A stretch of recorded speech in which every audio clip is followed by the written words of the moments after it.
Welcome back to a very special episode of CTV Entertainment. I'm your host, Abi MacPhail. And I am CTV Sports Director, Ella Fredrikson. Tonight, we've decided to kick off the semester with some amazing awards for the best media to date. We know that our taste is pretty spectacular, and we just couldn't keep it all to ourselves. So we've decided to tell you, our beloved audience. That's right, Abby, and we'll be covering some of our favorite movies, TV shows, and music. That's right, so grab your popcorn, a cozy blanket, and maybe even a friend to argue with over the results. And get settled in for the very first CTV Em-scar-ammys. Get it? Oscars, Emmys, and Grammys. Yeah.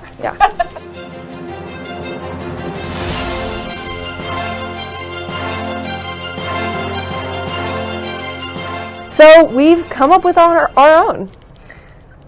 That's right, Abby. So hopefully you'll either laugh, agree, or both. However, if you don't agree, you can come forward any comments or concerns over to the beloved TV god, Bryan Cranston. We love you, Brian. Anyways, the first category we have is the worst movie to watch during a first date. Take it away. So my choice for this one had to be R.I.P. David Lynch, Eraserhead. This movie is surrealist. It is weird.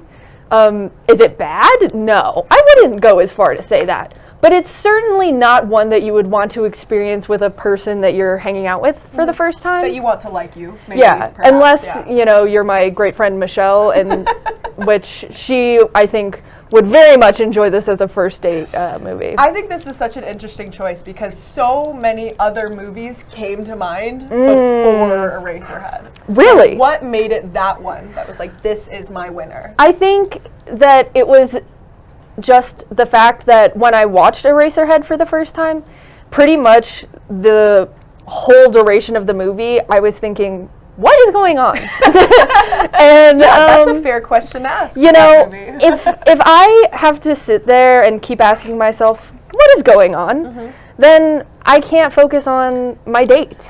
I asked the same question for a lot of my choices that I made for this category, kind of in a different tone, though. First one came to the front of the brain.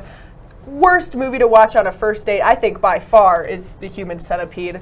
I don't know if you need to ask any questions as to why. I think if you know the plot of the movie, you can understand, hey, first date, somebody you don't know very well, maybe this isn't the go-to. You know, maybe we don't boot up Netflix or Hulu and click on the movie, you know, with the evil scientist that sews a bunch of people together. Right. Second one, same direction, different movie, Tusk. For those of you who have seen this movie, I apologize. For those of you who haven't, don't go watch it.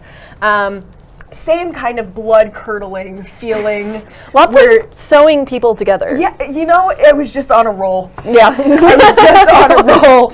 But the third one, completely different arena as to why I wouldn't want to watch it on a first date. American Sniper. Yeah. This one, I don't want to say it's a vibe killer, but that's really the only thing that I can think of to describe as to why you wouldn't place it on a date. Even second, third, fourth, fifth, sixth date, I feel like all of these can be straight away from. Seventh, eighth, ninth, 10th, maybe. Yeah, those might be like first wedding anniversary movies. Or maybe just on a day that matters is not, you know, one that you pick these movies from. Yeah, I could definitely agree with that. Next category up is actor whose characters all live in the same cinematic universe. I know we were both excited about this one. Yes. My choice was Ryan Reynolds. Yeah. Now, I want to make it clear this is not a Ryan Reynolds diss. I think he's a great actor. I think he has done some incredible movies. However, he's always just the same guy. No pun intended, you know. Okay, yeah. But always the same personality, always the kind of same flirtatious, sarcastic, but still, you know, strong and independent kind of character. What would you say your favorite role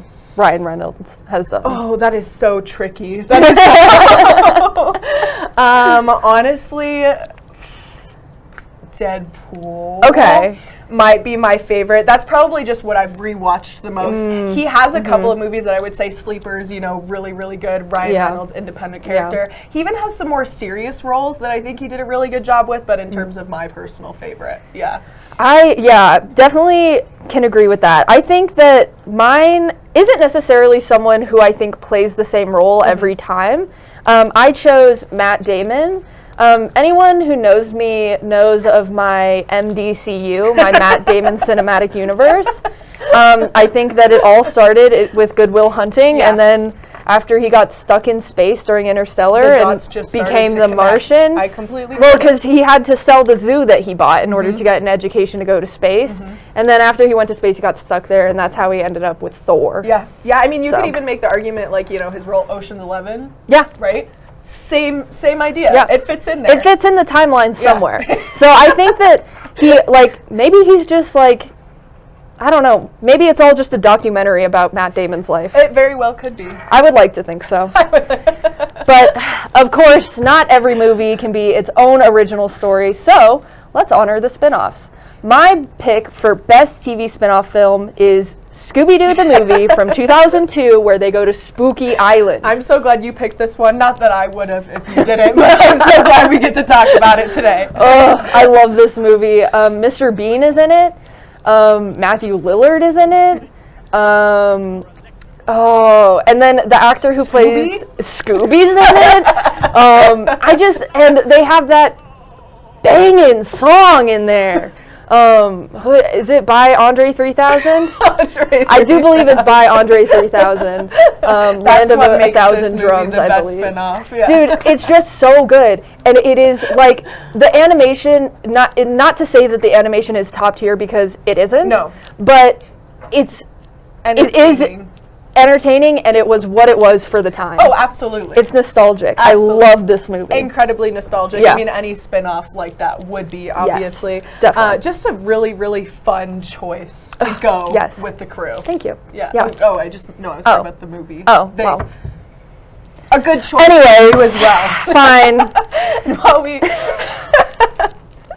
could talk about Scooby-Doo, I promise, for all way day. too long. I went a different direction with this category. Once again, feels like we're on very different wavelengths tonight. That's okay. 21 Jump Street was my spin-off choice. A lot of people don't even know that this was actually a spin-off movie from a show back in the 80s. It only aired for a few years. Yeah. It wasn't starring Johnny Depp.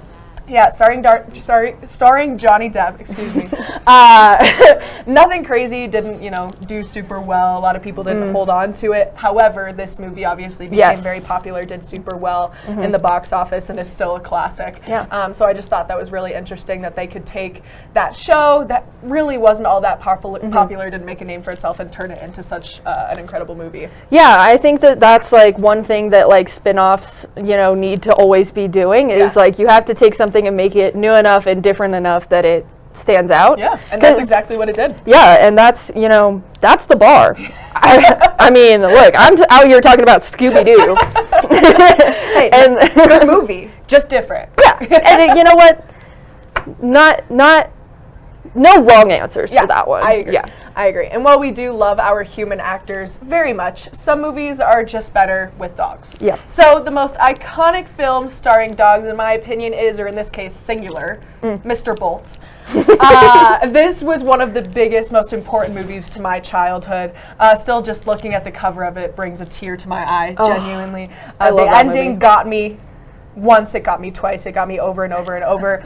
And still, in my opinion, one of the better dogs movies. Yeah, great movie, great soundtrack. John Travolta, Miley Cyrus, incredible score. Completely cracked. Especially for its time. Also, you know, because it's getting old. It's getting up there. Great score, great animation for its time. Very great nostalgic storyline. again. Hero dog. Hero dog. That's what gets me. He's so cute. That's what gets me. The hero dog. I can agree. And we all love hero dogs. And I kind of wanted to do one that is a bit of a tribute to you. Yeah. Some dogs who play sports. Some athletic dogs. Yeah, some athletic dogs out there. I went with the straight-to-DVD first spin-off of the hit Disney movie Air Bud. This one is Air Buddies. It is about puppies that play sports. Which just makes it a million times better. I mean, look, Air Bud has one dog. Air Buddies has 5 puppies. 5 puppies. That's a 5-to-1 puppy ratio. All with D1 athletic ability. Yes. Somehow. Yes, and they are talented. They are smart. They work together. They are cute. Yes. And straight to DVD. The original. The original straight to DVD. And you know what? Like, sometimes the straight to DVDs are the only ones you need, in my opinion. Yeah, Absolutely. That adds, not to bring up nostalgia again, but it adds to it. It really does. Because you just don't get a DVD like that anymore. And finally, we turn our attention to a soon-to-be taken over by AI category. Unfortunately. Animated films. But we obviously couldn't just say our favorite animated movie. That would be lazy and just too difficult to choose from. Yeah. So, So we came up with the award for most terrifying animated villain. And mine goes to the Coyotes from Barnyard. great choice. Podium. I need to clear the air once and for all. These coyotes from this movie have created a lifelong anxiety and fear of live-action animated animals. Lion King, Not can't watch Coyotes, it. live-action Mowgli, animated haven't animals. seen it. I will not be seeing Mufasa. It's actually horrifying. I feel it deep in my bones that these things are wrong and should never have been created. They were built wrong. They were played wrong in the movie. The coyotes as an animal were done wrong in that film. Got a bad rep. And I recently watched that movie again, and I still cry. And so this is clearly a very deep and emotional thing for me. My choice for this category was also rooted in deep horror from my childhood and has created a fear to this day. The Other Mother from Coraline. I think she is an animated villain that people forget about until they rewatch this movie. And then you get those goosebumps up and down your arm. You get them on the back of your neck. You just feel icky watching it because of how scary she is. And I can't even say when she makes eye contact with the camera like that. Yeah, like button contact. Button contact, which makes it so much scarier.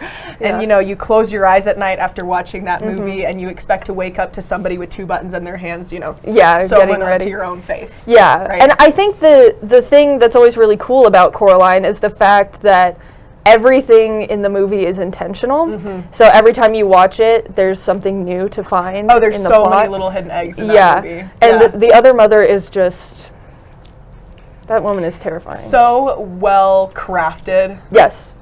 That you really do just feel it in your spine. Yeah, I would agree. Yeah. Well done from a cinematic Thank standpoint. you. Period. Yeah. Well, Rams, that wraps up our awards for films, but don't go anywhere just yet. We've got even more TV and music coming up after the break.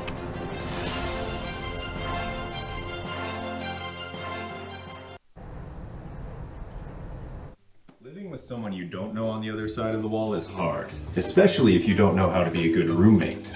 The first thing that you'll want to do to be a good roommate is make sure that you always stay quiet.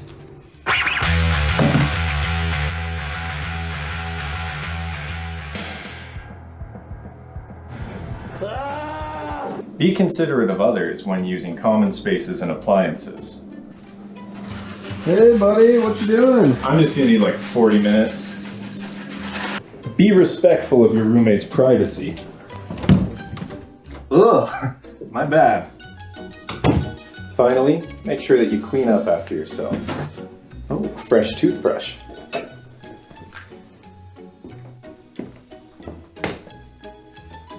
Have you seen my toothbrush? Follow these tips to get along with your roommates and your landlord.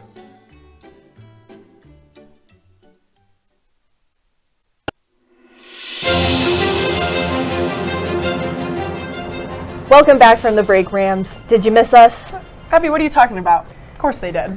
Well, we hope you enjoyed our first round of awards because there's plenty more where that came from. Exactly. Just like our first award, Outstandingly Devolved Plots. Yep. Now, for this one, a show that I'm going to express some spoilers for, but it is very old at this point, and so I hope nobody minds. Supernatural had one of the most evolved plots of all time. It started off, you know, two bros just kind of ghost hunting a little bit. A casual hobby, in my opinion, the way that they started the show. By the end of it, sacrificing their lives for the greater good of the world and the afterlife. I think 12 different people had come back to life by the end of season 12. Yeah. It fell apart pretty quick. Really, when you have a show that has no consequences, people lose interest. Like, you can't kill a character and then... And bring him back. Yeah, it's like, okay, well... Now that didn't even mean anything anymore. Yeah, I do agree with your choice for this one, though. I think devolved plot for sure. Yeah, I decided to go with one of the most notorious devolved plots, Riverdale.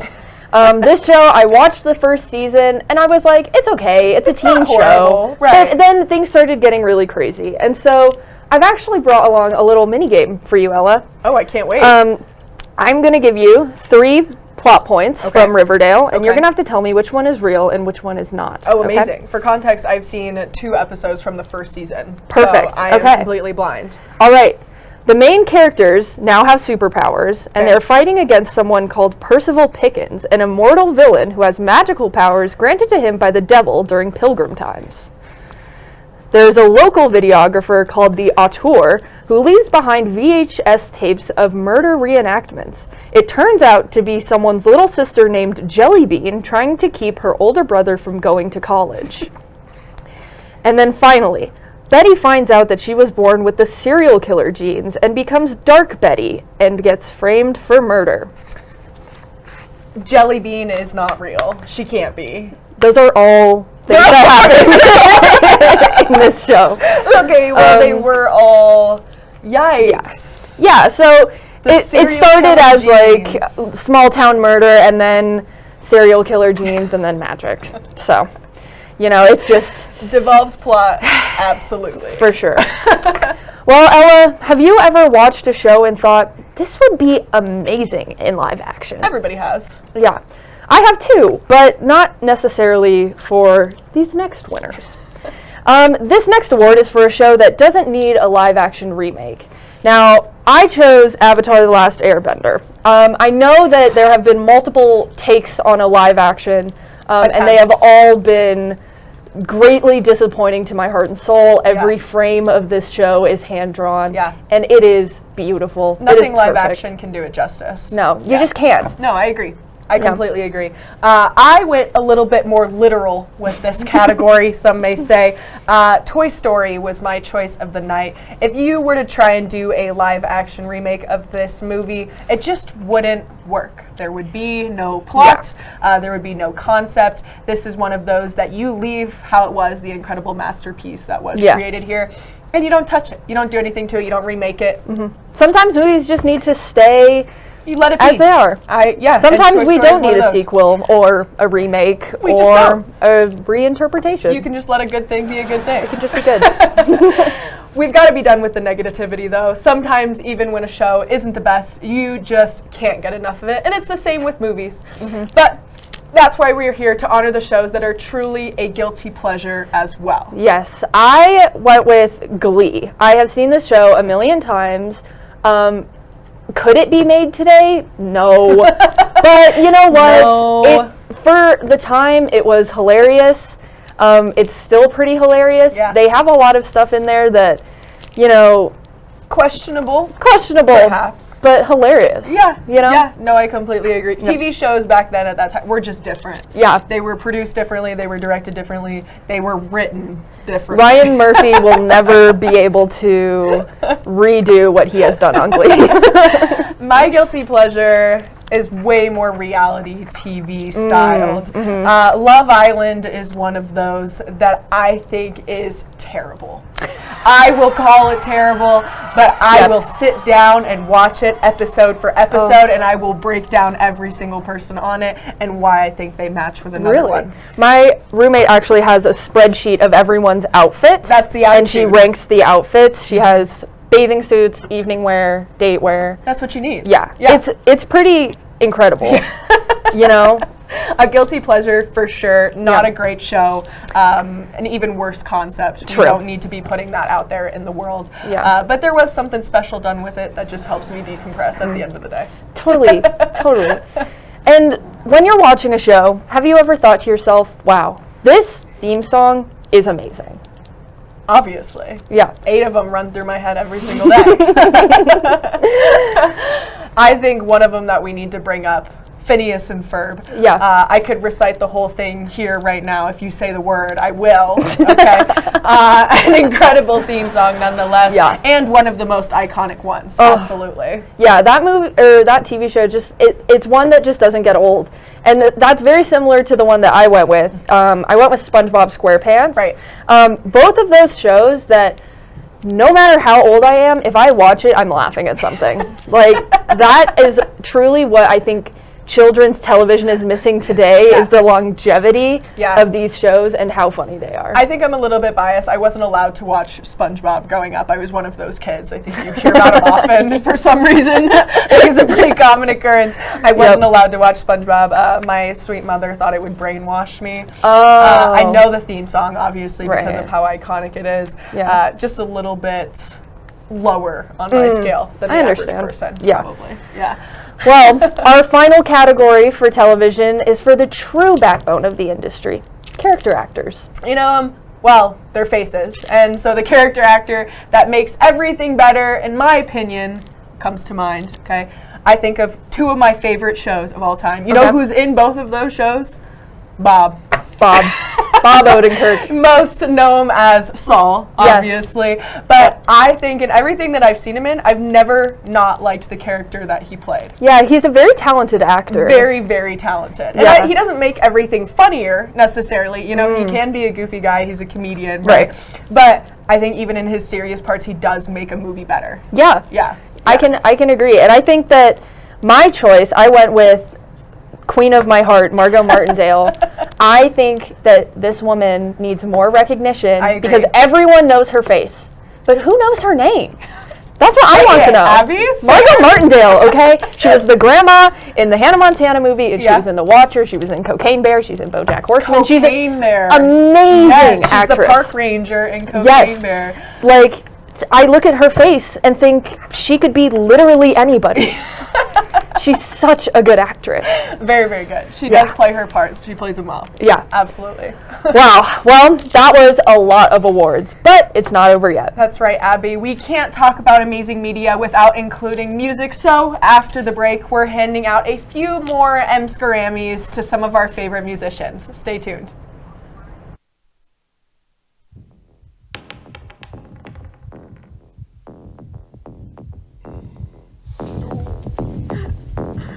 After 2 years? You gotta be kidding me!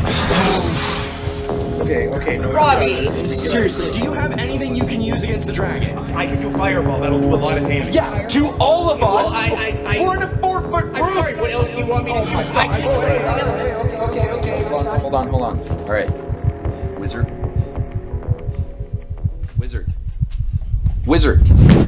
You gonna roll?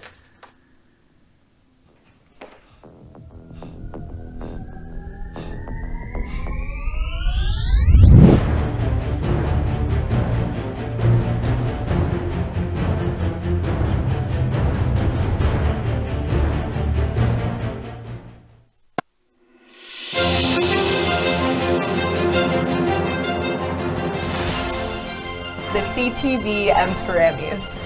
This wonderful and likely only award show just wouldn't be complete without some music shoutouts. Up first, we have our favorite no-skip albums. Yeah, this was a tricky one, but the first thing that comes to mind is Fleetwood Mac. Yep. One of my favorite songs by them is on this album, Dreams. Everybody knows it, okay? And that's what got me onto the album. I'm going through it, like, there is just no song on there that I would consider below average. Yeah. No song that I would consider skippable. Everything makes me feel emotion with this album. Oh my gosh. Yes. Just so many positives to it. She's so talented. She is so incredibly talented. And when she sings with her heart, you can hear it. You feel it. You feel it. And you just don't get that with artists anymore. I remember I went to a Stevie Nicks concert with my mom, and she sang Landslide, and that was incredible song.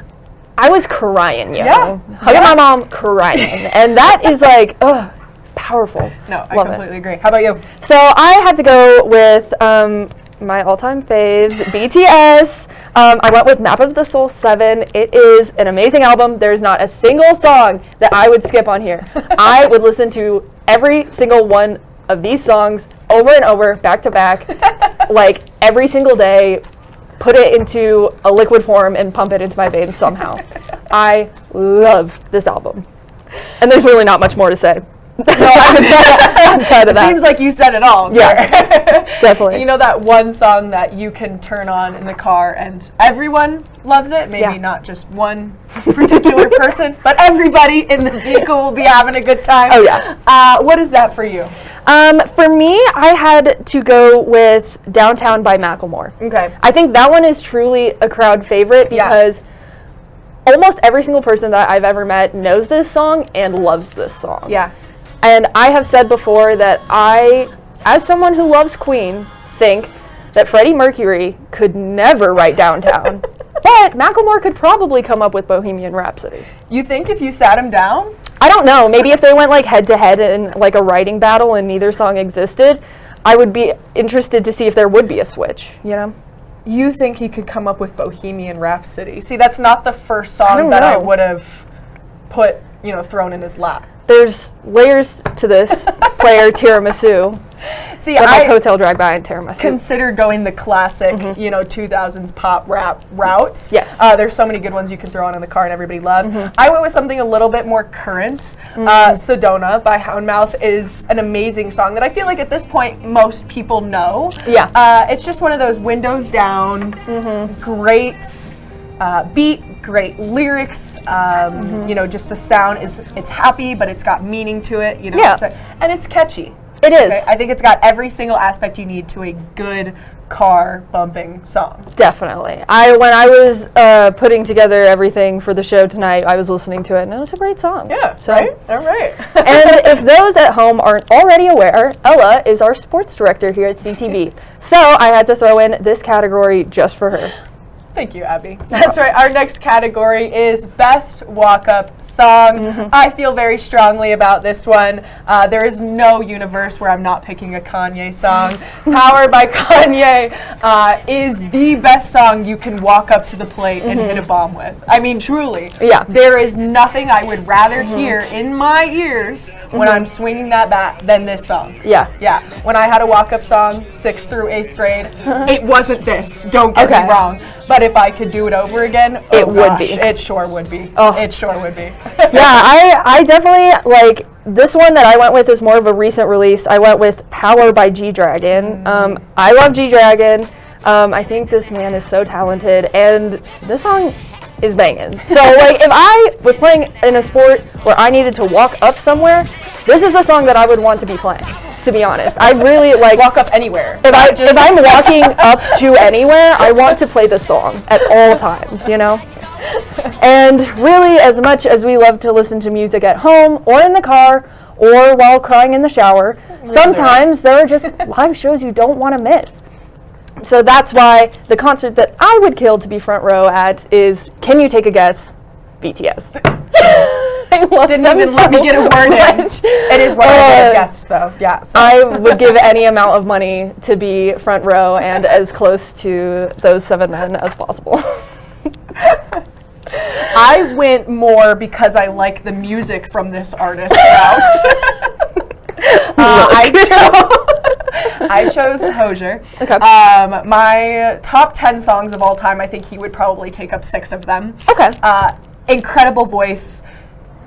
Incredible acoustics feeling from that music, and I know if I were to see him at Red Rocks too, specifically, the way magical. that it would bounce around the amphitheater, oh my goodness. The way it would hit those red rocks. That's what I'm saying. That's exactly what I mean.